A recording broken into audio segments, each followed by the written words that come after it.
आइए सोचते हैं कि अगर हमारे पास यहाँ पर इस कार्बोक्सिलिक एसिड का सॉल्यूशन मौजूद हो तो फिर क्या होगा। हम कुछ मशक करने के लिए इसे नाम भी दे सकते हैं। हमारे पास 1 2 3 4 5 6 और 7 कार्बन मौजूद है, तो ये हेप्टेन है। लेकिन हम इसे हेप्टेन नहीं लिखते क्योंकि ये कार्बोक्सिलिक एसिड है, ये एक हेप्टेनोइक एसिड है। तो चलें देखते हैं कि अगर हेप्टेनोइक एसिड का रिएक्शन इससे होता है तो इसके नतीजे में क्या होगा। ये एक और ये दूसरा कार्बन है और फिर इसके पास एक OH ग्रुप मौजूद है, तो ये एथेनॉल है। OH ग्रुप इसे अल्कोहल बनाता है और ये सब कुछ सल्फ्यूरिक एसिड कैटलिस्ट की मौजूदगी में ही होता है। ये सल्फ्यूरिक एसिड है जो कि एक ताकतवर एसिड है। सल्फर के पास बिल्कुल ऑक्सीजन की तरह 6 वैलेंस इलेक्ट्रॉन्स होते हैं, तो इसका ऑक्सीजन के साथ डबल बॉन्ड है और फिर इसका ऑक्सीजन के साथ ये दूसरा डबल बॉन्ड है और फिर इसका OH ग्रुप के साथ एक सिंगल बॉन्ड है और फिर इसका OH ग्रुप के साथ ये दूसरा सिंगल बॉन्ड है। गौर करें कि इसके पास 1 2 3 4 5 6 वैलेंस इलेक्ट्रॉन्स हैं। अब इसके इतने ताकतवर एसिड होने की वजह यह है कि अगर इनमें से कोई भी ऑक्सीजन इस प्रोटॉन से इलेक्ट्रॉन ले ले तो यहाँ पर बहुत सारे रेजोनेंस स्ट्रक्चर्स बन जाएंगे। आम तौर पर जब भी आप कोई रिएक्शन देखें जिसके बारे में ये कहा जाए कि ये एसिड के जरिए कैटलाइज्ड है, तो आपको इस बारे में ये समझना चाहिए कि ये आसपास के सॉल्यूशन को बहुत ज़्यादा एसिडिक बना देगा, बहुत ज़्यादा एसिडिक। अब हो सकता है कि ये एथेनॉल सॉल्यूशन हो और अगर ये एथेनॉल सॉल्यूशन है तो फिर ये एथेनॉल में ही प्रोटॉन का इजाफा कर देगा। तो आप यहाँ इसे तसव्वुर कर सकते हैं। मैं ये ऑक्सीजन हाइड्रोजन बॉन्ड्स यहाँ बना देती हूँ। तो आपके पास ये ऑक्सीजन है और ये यहाँ हाइड्रोजन से जुड़ा हुआ है। ये सॉल्यूशन के इर्द गिर्द तैर रहा है। आपके पास आपका एथेनॉल है जो कि कुछ इस तरह का दिखाई देता है। लिहाजा ये 2 कार्बन और फिर ये एक ऑक्सीजन से जुड़ा हुआ है और फिर ये ऑक्सीजन हाइड्रोजन से जुड़ा हुआ है। ऑक्सीजन के पास इस तरह से 2 लोन पेयर्स मौजूद हैं और इस तरह ये वाकई में प्रोटॉन से छुटकारा हासिल करने के लिए अच्छा है। तो आपके पास एक ऐसी सूरत हाल है जिसमें ये ऑक्सीजन इस इलेक्ट्रॉन को वापस ले सकता है और फिर ये इसे असल में यहाँ दे सकता है और फिर यहाँ ये तमाम रेजोनेंस स्ट्रक्चर्स मौजूद हैं। लेकिन ये इस इलेक्ट्रॉन को लेने में या हासिल करने में बहुत अच्छा है और ये इस वक्त भी हो सकता है जब एथेनॉल में से कोई एक हाइड्रोजन प्रोटॉन को एन उसी वक्त पकड़ ले जब ये ऑक्सीजन इस हाइड्रोजन प्रोटॉन को पकड़ ले या हासिल कर ले। और अगर आप यहाँ सिर्फ इस हिस्से को देखें तो सिर्फ इस वाले हिस्से का नतीजा ये निकलेगा कि बहुत सारे प्रोटोनेटेड एथेनॉल्स इर्द गिर्द उड़ रहे होंगे या इर्द गिर्द मौजूद होंगे। अच्छा, तो खैर इसके नतीजे में बहुत सारे प्रोटोनेटेड एथेनॉल्स बनेंगे। तो ये एक और ये 2 कार्बन, इसके पास यहाँ ये असल हाइड्रोजन मौजूद है, लेकिन अब इसके असल पेयर में एक इलेक्ट्रॉन मौजूद है और इसने दूसरा इलेक्ट्रॉन इस हाइड्रोजन को दे दिया है। तो इसने अपना दूसरा इलेक्ट्रॉन इस हाइड्रोजन न्यूक्लियस को दे दिया है। इसने एक प्रोटॉन लिया, इसने अपना एक इलेक्ट्रॉन दे दिया, लिहाजा अब इसके पास पॉजिटिव चार्ज मौजूद है और पहले जो सल्फ्यूरिक एसिड था इसके पास अब नेगेटिव चार्ज मौजूद है। लिहाजा अगर मैं इसे बनाऊं तो अब ये कुछ इस तरह का नजर आएगा। प्लस सल्फर, 2 डबल बॉन्ड और ये 2 ऑक्सीजन। आपके पास अब भी ये OH ग्रुप मौजूद है।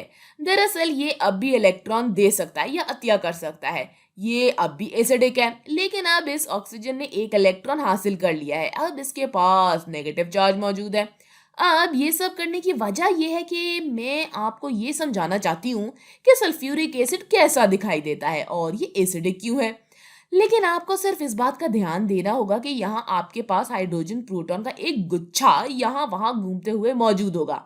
ये एथेनॉल से भी जुड़ा हुआ हो सकता है। अगर ये पानी का सोल्यूशन था तो ये हाइड्रोनियम बना सकता है। तो आपके पास हाइड्रोजन प्रोटॉन का एक ग्रुप यहाँ वहां तैरता हुआ मौजूद होगा जो कि इस रिएक्शन को कैटलाइज करेगा। ये इस रिएक्शन को आसानी से जारी करने में मदद करेंगे और फिर ये इन्हें छोड़ देंगे। तो उम्मीद है कि यहाँ पर ये मौजूद होने की वजह से अगर मैं इनमें से कुछ प्रोटोनेटेड एथेनॉल को अपने रिएक्शन में शामिल करना शुरू कर दूं तो आप इसे तस्वीर के एक बड़े हिस्से के तौर पर नहीं देखेंगे, चूंकि वो सल्फ्यूरिक एसिड के जरिए प्रोटोनेटेड हो चुके होंगे। या अगर मैं वाकई अपने रिएक्शन में प्रोटॉन को ले लूं तो ये हकीकत में इसे थोड़ा सा आसान बना सकते हैं। तो आइए असल रिएक्शन से शुरू करते हैं। मैं अपने हेप्टेनोइक एसिड को दोबारा बनाऊंगी। अब इस रिएक्शन का पहला मरहला ये होगा। अच्छा देखिए, यहाँ ये ऑक्सीजन है, हमारे पास तमाम प्रोटॉन यहाँ वहाँ घूम रहे हैं, तो ये बहुत ज्यादा एसिडिक माहौल है। हमारे पास यहाँ सल्फ्यूरिक एसिड मौजूद है जो कि प्रोटॉन को एथेनॉल या दूसरी चीजों को दे रहा है। तो ये या तो बराह रास्त सल्फ्यूरिक एसिड से या फिर प्रोटोनेटेड एथेनॉल में से किसी एक से प्रोटॉन ले सकता है। तो हम इसे इस तरह से बना सकते हैं। इसने हाइड्रोजन का प्रोटॉन पकड़ा है, या यूं कह लें कि इसने हाइड्रोजन का प्रोटॉन ले लिया है। हाइड्रोजन प्रोटॉन के साथ एक इलेक्ट्रॉन मुंसलिक हो सकता है जो कि फिर वापस सल्फ्यूरिक एसिड के पास चला जाएगा। लेकिन चीज़ों को आसान बनाने के लिए मैं सिर्फ ये कहूंगी कि ये किसी और चीज़ से प्रोटॉन पकड़ लेता है। तो एक बार जब ये इस प्रोटॉन को पकड़ लेता है तो फिर ये कुछ इस तरह का दिखाई देता है। इस ऑक्सीजन के पास दो लोन पेयर थे, लेकिन अब इसका लोन पेयर टूट गया है क्योंकि इसने इस हाइड्रोजन प्रोटॉन को यहाँ एक इलेक्ट्रॉन दे दिया है। हाइड्रोजन प्रोटॉन पॉजिटिवली चार्ज था, इसने एक इलेक्ट्रॉन हासिल कर लिया है। अब ये न्यूट्रल है, लेकिन यहाँ पर मौजूद इस ऑक्सीजन ने अपना इलेक्ट्रॉन दे दिया है, लिहाजा ये पॉजिटिव है। अब अगले मरहले पर चलें तो हमारे पास ये तमाम एथेनॉल आसपास तैरते हुए मौजूद हैं। तो मैं यहाँ कुछ एथेनॉल बना देती हूँ। तो हमारे पास ये एथेनॉल चारों तरफ तैरते हुए मौजूद हैं। आपके पास इस ऑक्सीजन पर दो इलेक्ट्रॉन पेयर्स मौजूद हैं, और फिर आप तसव्वुर कर सकते हैं कि खास तौर पर चूंकि अब ये एक अच्छा छोड़ने वाला या लीविंग ग्रुप है, तो आप तसव्वुर कर सकते हैं कि ये न्यूक्लियोफाइल के तौर पर काम करेगा। ये यहाँ पर इस कार्बोनाइल कार्बन पर न्यूक्लियोफिलिक हमला करेगा, और फिर यहाँ आप तसव्वुर कर सकते हैं कि ये इलेक्ट्रॉन यहाँ मौजूद इस कार्बोनाइल कार्बन पर हमला करेगा, और एन उसी वक्त ये होगा कि देखिए ये ऑक्सीजन पॉजिटिवली चार्ज्ड है, इसे एक इलेक्ट्रॉन चाहिए, ये दोबारा न्यूट्रल होना चाहता है। ये पहले ही इन इलेक्ट्रॉन्स को पकड़ रहा है, इसीलिए आपके पास यहाँ इस कार्बन पर पार्शियल पॉजिटिव चार्ज मौजूद है, इसलिए ये इस तरफ खिंच सकता है। तो इस इलेक्ट्रॉन को ये ऊपर वाला ऑक्सीजन ले लेगा। अब इसके बाद हमारा नया बनने वाला मॉलिक्यूल कैसा नजर आएगा? अब इसके बाद हमारा नया बनने वाला मॉलिक्यूल कुछ इस तरह का नजर आएगा। कार्बोनाइल कार्बन तक पहुंचने के लिए हमारे पास ये 7 कार्बन मौजूद हैं, और अब इसका यहाँ इस ऊपर वाले ऑक्सीजन के साथ सिंगल बॉन्ड होगा। इस ऑक्सीजन के पास पहले से ही एक लोन पेयर मौजूद था, इसका इस हाइड्रोजन के साथ जो कि इसने सोल्यूशन से हासिल किया था, इसका इसके साथ ये वाला बॉन्ड था। ये प्रोटॉन जिसे इसने सोल्यूशन से हासिल किया था, और अब इसके पास एक और पेयर मौजूद है। इसके पास ये इलेक्ट्रॉन था जो कि इस कार्बोनाइल कार्बन के साथ डबल बॉन्ड में हिस्सा ले रहा था, लेकिन अब इसने इस बॉन्ड की दूसरी साइड भी वापस ले ली है। तो अब इसके पास ये वाला इलेक्ट्रॉन है, और ये दूसरा इलेक्ट्रॉन इसने कार्बन से लिया था। तो इसके पास अब दोबारा दो लोन पेयर्स हैं। इसके पास पॉजिटिव चार्ज था, लेकिन अब इसने एक इलेक्ट्रॉन वापस ले लिया है, लिहाजा अब ये न्यूट्रल है। अब बाकी मॉलिक्यूल की बात करें तो हमारे पास यहाँ पर ये OH ग्रुप है, हमारे पास वो OH ग्रुप यहाँ पर मौजूद है, और अब हमारे पास असल एथेनॉल मौजूद है जो कि खुद जुड़ा हुआ है, लिहाजा ये अब खुद एथेनॉल नहीं है, इसने खुद को इस बड़े मॉलिक्यूल से जोड़ लिया है। तो यहाँ मौजूद इस ऑक्सीजन के पास अब भी एक लोन पेयर मौजूद है, लेकिन दूसरा लोन पेयर अब टूट गया है और इसने इस कार्बन को अपना एक इलेक्ट्रॉन दे दिया है। अब ये बड़े मॉलिक्यूल से जुड़ा हुआ है, और फिर बाकी हिस्से में आपके पास यहाँ पर ये दो कार्बन है, और फिर यहाँ आपके पास ये हाइड्रोजन मौजूद है। याद रखें कि हमारे इर्द गिर्द प्रोटॉन्स का एक ग्रुप यहाँ वहाँ तैरता हुआ मौजूद है। ये तमाम रिवर्सिबल रिएक्शंस हैं, इसलिए मुझे यहाँ एक तरफा एरो नहीं बनाने चाहिए थे। इन एक तरफा एरो को बनाने की बजाय एक बेहतर काम हम ये कर सकते हैं कि यहाँ पर ये जाहिर किया जाए कि ये रिएक्शन दर हकीकत किसी भी सिमत में जा सकता है। इस रिएक्शन की इस सिमत में जाने का भी इतना ही इम्कान है जितना इसका इस सिमत में जाने का इम्कान है। ये एक दूसरे के साथ इक्विलिब्रियम में मौजूद है। तो अब आप तसव्वुर कर सकते हैं कि अगली चीज़ जो यहाँ हो सकती है वो ये है कि एक और ऑक्सीजन मीडियम से प्रोटॉन ले सकता है या हासिल कर सकता है। और असल में इससे पहले कि मैं ये करूँ, मुझे ये यकीनी बनाना होगा कि यहाँ मौजूद ये इस मीडियम में अपना प्रोटॉन गंवा दे। लिहाजा आप यहाँ एक ऐसी सूरत हाल तस्वुर कर सकते हैं जिसमें ये प्रोटॉन यहाँ छलांग लगाएगा। इसने इस कार्बोनाइल कार्बन को अपना एक इलेक्ट्रॉन दे दिया है, तो ये यहाँ पर इसके पास पॉजिटिव चार्ज है। आमतौर पर ऑक्सीजन जो कि बहुत इलेक्ट्रोनेगेटिव होता है, ये इन प्रोटॉन के इलेक्ट्रॉन्स को घेरे हुए है ताकि ये इन्हें ले जा सके। अब तक हमने एक प्रोटॉन हासिल कर लिया है और अब हम एक प्रोटॉन वापस दे सकते हैं। तो यहाँ मौजूद ये इलेक्ट्रॉन वापस ऑक्सीजन के पास जा सकता है ताकि ये इसे न्यूट्रल कर सके और इस प्रोटॉन को कोई भी हासिल कर सकता है। इससे हेप्टेनोइक एसिड का दूसरा मॉलिक्यूल भी हासिल कर सकता है। इससे एथेनॉल का दूसरा मॉलिक्यूल भी पकड़ सकता है। मैं इसे एथेनॉल के जरिए पकड़े जाते हुए बना देती हूँ। ये सॉल्यूशन में वापस फेंक दिया जाता है। तो ये प्रोटॉन को इलेक्ट्रॉन दे देगा, लेकिन इसका आखिर नतीजा ये होगा कि हाइड्रोजन यहाँ से चला जाएगा, इलेक्ट्रॉन ऑक्सीजन के पास वापस चला जाएगा। अब इसके पास न्यूट्रल चार्ज है और एक बार फिर बताती चलूं कि ये सब कुछ रिवर्सिबल रिएक्शंस हैं। ये किसी भी सिम्त में जा सकते हैं, लेकिन अभी हम यहाँ पर हैं। अब हमारे पास यहाँ इसके साथ भी ये बॉन्ड है।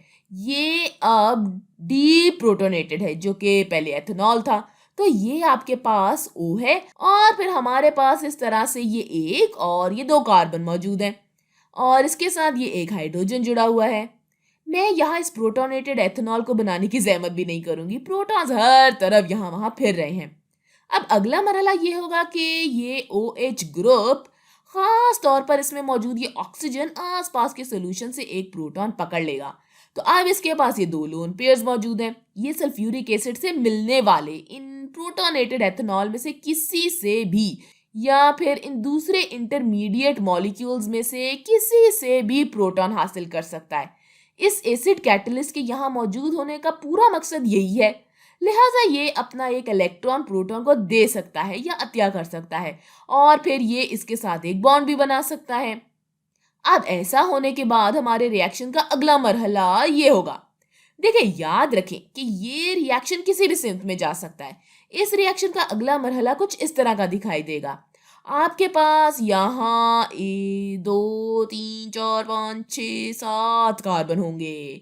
फिर ऑक्सीजन के साथ सिंगल बॉन्ड होगा और फिर आपके पास इस ऑक्सीजन के साथ ये वाला बॉन्ड होगा जो कि 2 कार्बन से जुड़ा हुआ होगा या बॉन्डेड होगा। इस तरह से ये पहला और ये दूसरा कार्बन और ये ऊपर वाला मॉलिक्यूल ऑक्सीजन से जुड़ा हुआ होगा। इसके पास दो लोन पेयर्स हैं और यहाँ मौजूद इस मॉलिक्यूल ने एक प्रोटॉन को पकड़ लिया है। इसने अपना इलेक्ट्रॉन हाइड्रोजन प्रोटॉन को दे दिया है। इसके पास दो इलेक्ट्रॉन्स थे, लेकिन इसने अपना एक इलेक्ट्रॉन इस प्रोटॉन को दे दिया है। ये हाइड्रोजन अब न्यूट्रल है। इसने एक इलेक्ट्रॉन हासिल कर लिया है। ऑक्सीजन अब पॉजिटिव है चूंकि इसने अपना एक इलेक्ट्रॉन दे दिया है। इसके पास अभी भी ये वाला लोन पेयर यहाँ पर मौजूद है। ये अब पॉजिटिव है और असल में ये अब एक अच्छा लीविंग ग्रुप है। अब अगले मरहले में यहाँ आपके पास कुछ और भी हो सकता है। याद रहे कि बाकियों को इस रिएक्शन में पहले प्रोटॉन्स की जरूरत थी, तो ये वाला प्रोटॉन यहाँ पर किसी दूसरे एथेनॉल मॉलिक्यूल के जरिए खो सकता है। मैं इसे बना देती हूँ। खैर, तो हो सकता है कि कोई दूसरा एथेनॉल मॉलिक्यूल या इस पूरे रिएक्शन में मौजूद कोई दूसरा इंटरमीडिएट मॉलिक्यूल इस प्रोटॉन को हासिल कर ले। ये न्यूक्लियस को अपना इलेक्ट्रॉन दे सकता है और फिर ये मॉलिक्यूल अपना इलेक्ट्रॉन वापस ले सकता है। ये इस हाइड्रोजन के इलेक्ट्रॉन को वापस ले सकता है और फिर ये इससे इस कार्बन को दे सकता है जो कि पहले कार्बोनाइल कार्बन था। और फिर चूंकि इसने ये इलेक्ट्रॉन हासिल कर लिया है, तो फिर इसलिए वो अपना इलेक्ट्रॉन इस OH ग्रुप को वापस कर सकता है। लेकिन अब इसके पास यहाँ एक हाइड्रोजन मौजूद है, तो वो इसे ये वापस दे सकता है। अब फिर इसके नतीजे में बनने वाली प्रोडक्ट्स कुछ इस तरह की नजर आएंगी।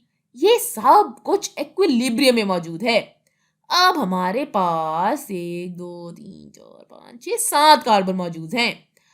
अब इसके पास दोबारा डबल बॉन्ड मौजूद है। आपके पास यहाँ ऑक्सीजन है, ये डबल बॉन्ड है। ये तो पानी बनकर यहां से निकल गया है।